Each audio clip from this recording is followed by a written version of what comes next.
Hi ವೀಕ್ಷಕರೇ, ಎಲ್ಲರಿಗೂ ನಮಸ್ಕಾರ. ನೋಡಿ, ಗೃಹಲಕ್ಷ್ಮಿ ಯೋಜನೆಯ 12ನೇ ಕಂತಿನ ಹಣ ಫಲಾನುಭವಿಗಳ ಬ್ಯಾಂಕ್ ಖಾತೆಗೆ ಕೊನೆಗೂ ಜಮಾ ಆಗಿದೆ. ನಾನು ನಿಮಗೆ ವಿತ್ ಪ್ರೂಫ್ ಮೂಲಕ ಈ ಒಂದು ಮಾಹಿತಿನ ಕೊಡ್ತಾ ಇದ್ದೀನಿ. ಬ್ಯಾಂಕ್ ಖಾತೆಗೆ 12ನೇ ಕಂತಿನ ಹಣ ಬಂದಿದೆ ಅಂತ ಒಂದು ಮೆಸೇಜ್ ಕೂಡ ಬಂದಿದೆ.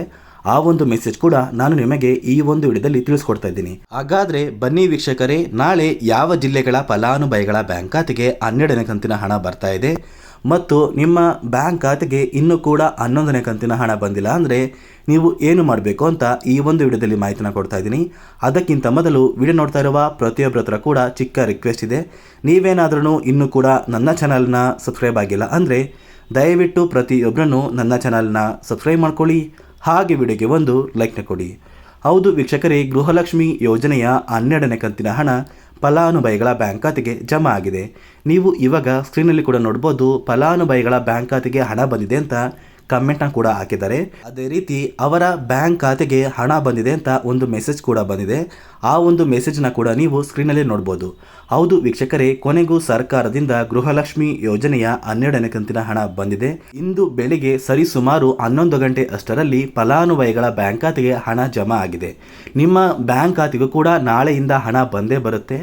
ನಾಳೆ ಬುಧವಾರ ಕರ್ನಾಟಕದ 27 ಜಿಲ್ಲೆಗಳ ಫಲಾನುಭವಿಗಳ ಬ್ಯಾಂಕ್ ಖಾತೆಗೆ ಸರ್ಕಾರದಿಂದ ಗೃಹಲಕ್ಷ್ಮಿ ಯೋಜನೆಯ 12ನೇ ಕಂತಿನ ಹಣ ಜಮಾ ಆಗುತ್ತೆ ಅಂತ ಒಂದು ಮಾಹಿತಿನ ಕೊಟ್ಟಿದ್ದಾರೆ.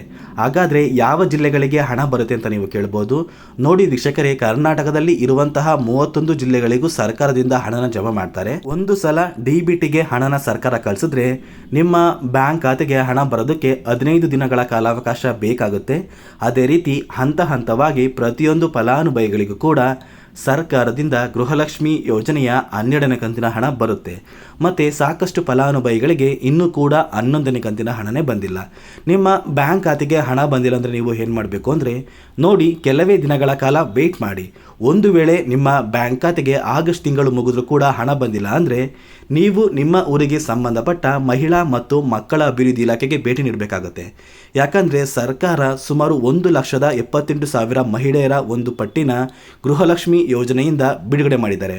ಅಂದರೆ ಈ 1,78,000 ಮಹಿಳೆಯರ ಬ್ಯಾಂಕ್ ಖಾತೆಗೆ ಯಾವುದೇ ಕಾರಣಕ್ಕೂ ಗೃಹಲಕ್ಷ್ಮಿ ಯೋಜನೆಯ ಹಣ ಇನ್ನು ಮುಂದೆ ಬರೋದಿಲ್ಲ ಅಂತ ಸರ್ಕಾರ ಒಂದು ಮಾಹಿತಿನ ಕೊಟ್ಟಿದೆ.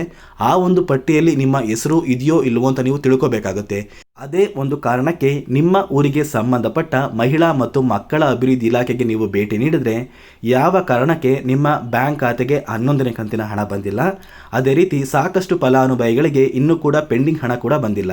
ನಿಮ್ಮ ಬ್ಯಾಂಕ್ ಖಾತೆಗೂ ಕೂಡ ಯಾವ ಕಾರಣಕ್ಕೆ ಪೆಂಡಿಂಗ್ ಹಣ ಬಂದಿಲ್ಲ ಅಂತ ನೀವು ಹೋಗಿ ತಿಳ್ಕೋಬೇಕಾಗುತ್ತೆ ವೀಕ್ಷಕರೇ. ಈಗಾಗಲೇ ಗೃಹಲಕ್ಷ್ಮಿ ಯೋಜನೆಯ 12ನೇ ಕಂತಿನ ಹಣಕ್ಕೆ ಸರ್ಕಾರ ಕೆಲವೊಂದು ಹೊಸ ನಿಯಮಗಳನ್ನ ಜಾರಿಗೆ ತರ್ತಾ ಇದೆ. ಆ ಒಂದು ನಿಯಮಗಳು ಯಾವುದು ಅಂತ ನಾನು ನನ್ನ ಮುಂದಿನ ವಿಡಿಯೋದಲ್ಲಿ ನಿಮಗೆ ಮಾಹಿತಿನ ಕೊಡ್ತಾ ಇದ್ದೀನಿ.